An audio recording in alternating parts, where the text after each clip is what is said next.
Bienvenue, chers frères et sœurs, dans ce nouveau numéro de notre magazine d'information SMA pour ce mois d'octobre. Au titre de cette édition, Côte d'Ivoire, expérience spirituelle et culturelle d'un groupe de jeunes Italiens.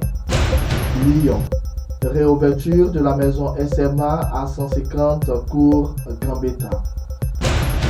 Irlande, camp d'été de plusieurs jeunes à Drummondheim. Et nous commençons cette édition avec la Côte d'Ivoire, où le père Dario Dozio s'est rendu avec un groupe de 4 jeunes Italiens pour une expérience spirituelle et une rencontre culturelle avec les habitants de cette région. Plus de détails sur cette expérience dans ce reportage. Bon, c'est une grande joie pour moi d'être ici en Côte d'Ivoire, d'être à la maison provinciale où j'ai passé 6 ans comme régional à l'époque et maintenant je suis en Italie. Et ça fait 7 ans que je suis en Italie, la nostalgie m'a poussé vers la Côte d'Ivoire. L'occasion, ça a été la visite avec des jeunes. Je suis en Italie à Padoue, je travaille avec le centre diocésain missionnaire et on organise chaque année des voyages dans plusieurs pays, en Amérique, en Asie et en Afrique. Moi, j'ai proposé la Côte d'Ivoire et mon but, c'était de revenir dans mes lieux, mais en même temps, de faire un peu d'animation missionnaire. Parce que c'est important en Italie de montrer aux jeunes qu'est-ce que l'Afrique. Il y a beaucoup d'Africains qui arrivent aussi avec ce que nous savons, avec les bateaux, avec ces migrations qui présentent beaucoup de difficultés. Les gens ne comprennent pas. Donc montrer aux jeunes qu'est-ce que l'Afrique, la positivité qu'il y a, la joie qu'il y a dans l'Église, tout ce qui est bon, tout ce qui est richesse, c'est très important pour faire connaître là-bas qui sont ces gens qui arrivent pour mieux les accueillir. Parce que ici, les jeunes ont été merveillés, ils ont été accueillis d'une façon extraordinaire. Ils ne s'attendaient pas. Partout où on est arrivé, Bondoukou, Abidjan, dans toutes les missions, mais même aussi chez l'imam, chez mes amis féticheurs de Vertabagne, les chefs coutumiers, le roi de tous les Abrons. La tradition de l'accueil, c'est quelque chose de merveilleux qui les a enchantés. Je suis très content pour ceux qu'ils ont reçus et pour ceux qui peuvent aussi faire après pour nos frères qui arrivent et qu'il faut accueillir, au moins comme eux nous accueillent ici. Ici, j'ai pu rencontrer une culture différente, faite de valeurs et de traditions. Une valeur très importante ici, surtout, c'est l'hospitalité. Nous avons pu vraiment expérimenter cette valeur. Nous avons déjeuné dans des villages, été accueillis par différentes familles. À la fin de chaque déjeuner, comme il en est l'habitude ici, nous devrions demander le chemin, c'est-à-dire la permission de rentrer chez nous. Et le propriétaire de la maison nous donnait toujours la moitié du chemin, parce que l'autre moitié était pour le retour. En bref, j'espère pouvoir retourner à nouveau dans ce pays. La speranza di poter tornare di nuovo in questo paese. J'ai décidé de voyager parce que l'année dernière, un de mes amis avait fait le même genre de voyage avec le diocèse de Padoue. Il était très content et m'a beaucoup conseillé. Alors j'ai décidé de venir en Côte d'Ivoire avec le père Dario de la SMA. Au cours de ces 2 semaines, il y a beaucoup de choses qui m'ont frappé. Des choses de la tradition, de la culture, mais surtout la joie des gens et l'accueil qu'ils nous ont réservé et la manière dont ils nous ont accueillis. La possibilité, en étant dans ces lieux, de pouvoir vivre véritablement la religion chaque jour et de vivre en pensant à ce que c'est et à ce que signifie pour moi être chrétien chaque jour. Et cela, en somme, m'a permis d'approfondir les questions que je me posais déjà sur cette expérience avant de partir. Ciao, io sono Benedetta e ho avuto questa... Je m'appelle Benedetta et j'ai eu cette opportunité de venir en Côte d'Ivoire et disons que depuis mon départ, je n'avais aucune attente. Je voulais être émerveillée par l'expérience que je vis ici et justement, c'est ce qui m'est arrivé. La joie des gens, l'accueil, la rencontre avec les gens, comme ils me faisaient ressentir chaque jour, que ce soit dans la rue avec un simple sourire, une simple salutation ou par exemple lors des dîners et déjeuners. Et quand ils vous recevaient, ils vous racontaient leurs histoires comme s'ils vous connaissaient toute leur vie. Ils vous faisaient sentir important, ils vous traitaient comme membre de leur famille et c'est la chose qui m'a le plus frappé car je n'ai pas souvent trouvé ce genre d'accueil. J'ai été frappée par la rencontre, les différentes rencontres avec les gens que nous avons eues tout au long du chemin, notamment la rencontre avec un ancien féticheur converti au catholicisme. Son témoignage, sa détermination de vouloir sortir de sa situation forcée nous a transmis une foi profonde. Ce voyage nous a fait comprendre que l'Afrique n'est pas seulement pauvreté, tristesse et guerre, mais aussi beaucoup de beauté, de richesse et nous a donné l'occasion de découvrir une fois de plus la beauté de cette diversité qui enrichit la rencontre. La réalité de la mission de l'Église ivoirienne nous a permis de connaître la vie des chrétiens ivoiriens sous de nombreuses formes et nous a permis de laisser de côté les préjugés et les jugements.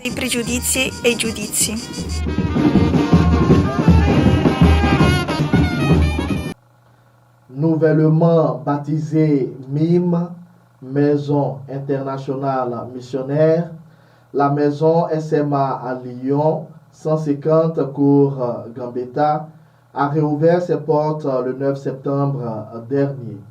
Un nouveau départ marquant une étape significative du rôle missionnaire que cette maison se veut de jouer. Un reportage du père Dominique Wabiri.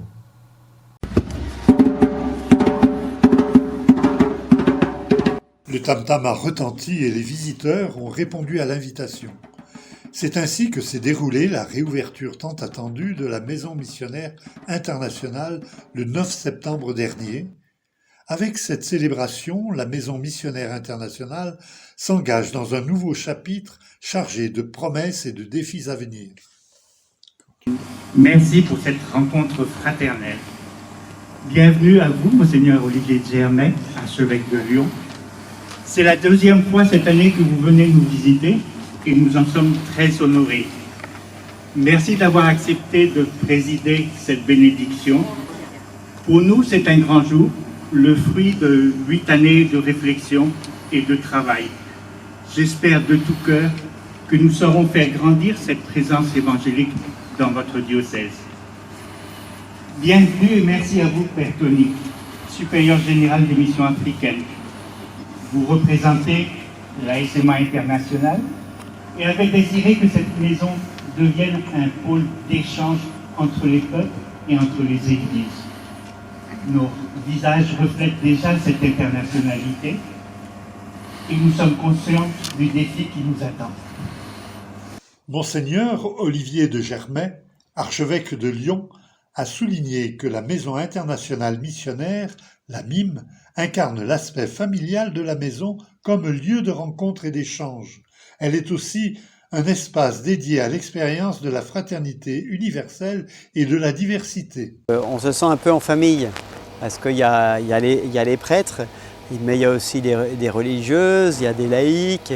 On sent qu'il y a un peu un esprit de famille, et puis qui est pour moi un signe important aujourd'hui, puisque par définition, des gens qui viennent de loin, ici, essentiellement d'Afrique. Et donc, comme je disais tout à l'heure, c'est un petit peu un carrefour, un lieu de rencontre, un lieu de partage. Et je crois que nous sommes dans une époque où on a vraiment besoin de ces lieux de fraternité, dans la diversité. Vous savez bien qu'aujourd'hui, on est une société un peu fragmentée, archépilisée, comme on dit, c'est-à-dire avec des petits groupes de gens qui vivent dans des univers différents, mais avec des frontières étanches. Donc ça, c'est une des choses que je ressens fortement ici, c'est ce signe qui est donné d'une fraternité, on peut dire, universelle. Conscient que la SMA n'est pas destinée à pallier le déclin des vocations sacerdotales, le primat des Gaules a exprimé sa gratitude pour le service dynamique que les pères SMA rendent dans son diocèse, tout en les exhortant à demeurer fidèles à leur vocation première et à leur charisme. Alors, je crois que la vocation de ce lieu, c'est pas simplement de fournir des prêtres pour le diocèse. Ce lieu, il a sa vocation propre, pour, comme ça a été dit tout à l'heure, pour développer la mission à partir de l'Afrique, pour l'Afrique, avec l'Afrique et à partir de l'Afrique. Donc ça, c'est sa vocation qu'il faut respecter. Ah, mes impressions, c'est de la joie. J'ai beaucoup aimé le fait que des personnes vraiment engagées dans la maison depuis des années étaient toujours présentes et toujours engagées. Pour moi, international et missionnaire, c'est synonyme. Et c'est aussi synonyme de maison, c'est-à-dire qu'on ne peut pas être une maison fermée. Une maison, c'est plein de fenêtres, plein de portes, des entrées un peu cachées parfois, ou des grandes portes. Mais on entre, on sort, on vit et on aère la maison. International, on a vu le visage international avec beaucoup de joie, des chants et ce sens de l'accueil qui pour moi est profondément biblique. Quand on regarde de près la venue de Dieu dans notre monde, un monde qu'il a créé et qu'il a aimé, c'est vraiment pour rassembler le monde entier dans sa maison à lui. Et toute maison qui est faite au nom du Seigneur, comme la nôtre, c'est une maison qui doit être à son image, c'est-à-dire l'image de l'accueil, de l'hospitalité, où on se sent bien et où on vit une sorte de générosité, comme la générosité du Père qui nous donne ce qu'il a de mieux, son propre Fils. La Fraternité laïque missionnaire, la FLM, a déjà programmé un événement dans la maison rénovée. Ils ont l'intention de demeurer des acteurs clés dans la mission de la SMA. Le Père Augustin, SMA de la province Bénin-Niger, premier directeur de la MIM, a exprimé son immense satisfaction à l'égard des célébrations.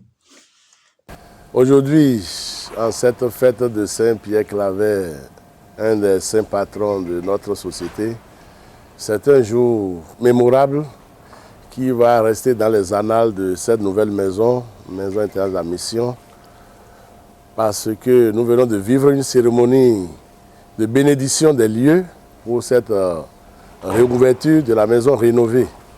Alors je suis très heureux de voir que l'événement a eu un caractère vraiment international.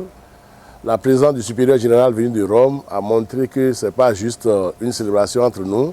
Et la participation effective de presque tous les confrères ici et dans les environs qui sont venus soutenir et donne l'impression quand même que c'est un événement majeur pour nous et de redémarrer avec cette nouvelle vision de ce que disait le supérieur général tout à l'heure à la messe, la dimension internationale des rencontres des cultures au niveau de cette famille SMA. Alors je suis très heureux de participer à cette célébration en étant ici sur les lieux pour cette occasion. Chaque année, depuis plus de 50 ans, un grand nombre de jeunes assistent au camp d'été SMA à Drummondine, en Irlande du Nord. Cette année, plus de 500 participants ont pris part à cette rencontre annuelle. Un reportage de Paul O'Flynn.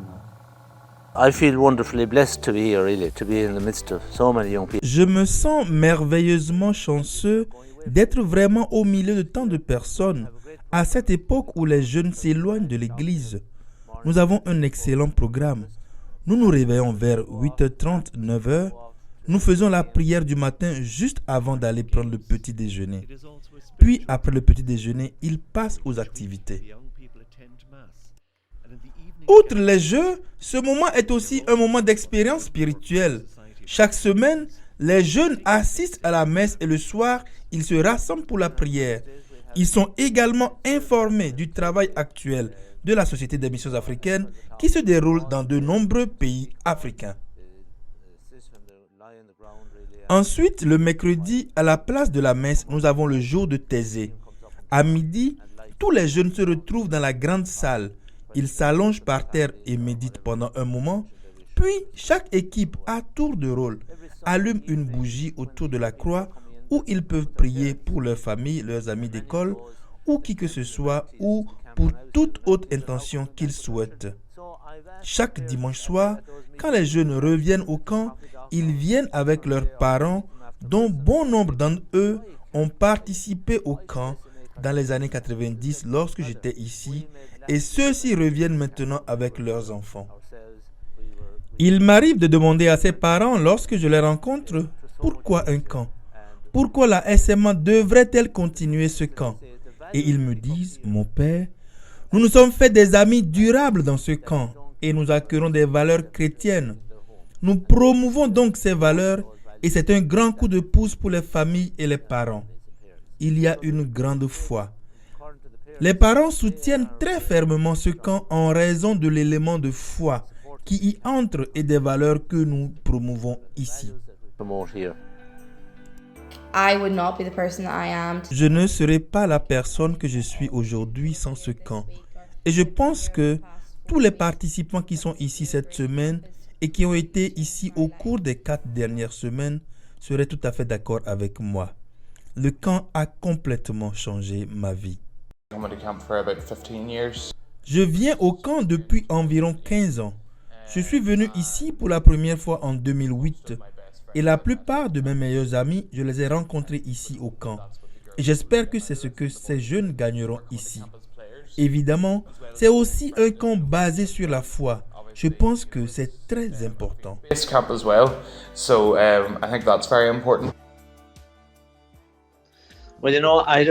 Eh bien, vous savez, j'ai encore passé un très bon moment au camp Drummondtime 2023 et nous avons essayé de donner aux participants des petites informations sur l'Afrique où travaillent nos missionnaires. C'est facile à faire car nous avons les équipes. Il y a 8 équipes. Tout le groupe est divisé en 8 équipes qui portent le nom d'un pays d'Afrique ou d'Asie où nous travaillons. Et cette année, nous avons eu le Kenya, la Tanzanie, le Ghana, le Nigeria, l'Afrique du Sud, la Zambie, l'Inde et les Philippines. Nous avons les mêmes équipes pour les activités sportives, les quiz et pour la liturgie. Certains des dirigeants ici sont déjà allés en Afrique avec la SMA et les Amis de l'Afrique. Ceci pour leur donner l'occasion de s'imprégner du travail que nous faisons en Afrique, notamment en Tanzanie et en Afrique du Sud. Et puis avec l'aide des courtes vidéos et documentaires produits par notre équipe média SMA, nous leur montrons des exemples de la vie en Afrique. Show them examples of life in Africa during our evening prayer. It strengthens your faith being here. Cela renforce votre foi d'être ici. Je me connais. Je serais une personne complètement différente et je n'aurais pas les amis que j'ai aujourd'hui si ce n'était à cause de ce camp. Je pense simplement qu'il est réellement important que le camp continue. Cela dure peut-être depuis 54 à 55 ans maintenant et j'aimerais donc que cela dure encore plus. At least another 55 years to come.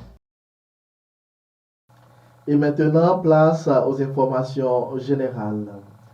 Du 10 au 13 septembre dernier, le Conseil général et les confrères au service du Généralat, groupe connu comme Curie SMA, s'est réuni au centre Ad Gentes à Nemi en Italie pour un temps d'évaluation et de planification. À l'issue de cette rencontre, un thème a été choisi pour aider les membres de la Curie au cours de cette année. Et le thème est le suivant: missionnaires unis dans la prière et le service à la SMA. Au début du mois passé, du mois de septembre, la province d'Irlande a organisé une journée de célébration avec les bienfaiteurs à Cork. Depuis plus de 50 ans, ce groupe soutient la formation de prêtres SMA dans les différentes maisons de formation en Afrique. Cette rencontre est aussi un moment où ces bienfaiteurs rencontrent de nombreux prêtres SMA, notamment ceux ayant bénéficié de leur soutien.